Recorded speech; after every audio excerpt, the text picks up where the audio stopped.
સુરતના નવાગામ ડિંડોલી વિસ્તારમાં સોમવારે સાંજે યુવકની જાહેરમાં હત્યા બાદ મંગળવારે લોકોમાં રોષ જોવા મળ્યો હતો।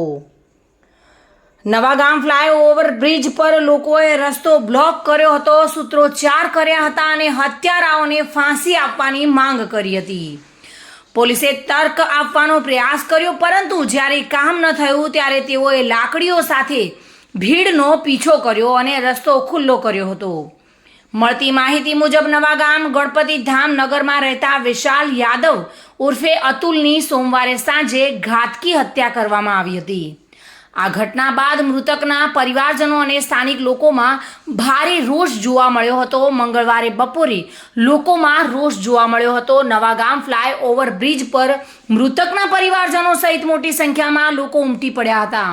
લોકોએ રોડ પર ચક્કાજામ કરી પુલ પર ચક્કાજામ કર્યો હતો। ઘટનાની જાણ થતાં જ ડિંડોલી પોલીસ સ્ટેશનના ઇન્ચાર્જ આરજે ચુડાસમા સહિતનો પોલીસ કાફલો ઘટના સ્થળ પર પહોંચી ગયો હતો। જોકે પોલીસે લોકોને શાંત કરવા માટે કોશિશ પણ કરી હતી, પરંતુ ભીડે વાત ન માનતા પોલીસે લાકડીઓ સાથે ભીડનો પીછો કર્યો હતો અને રસ્તો ખુલ્લો કરાવ્યો હતો। સુરતથી સુનિલ ગાંજાવાલા સાથે bureau report, today Gujarati news.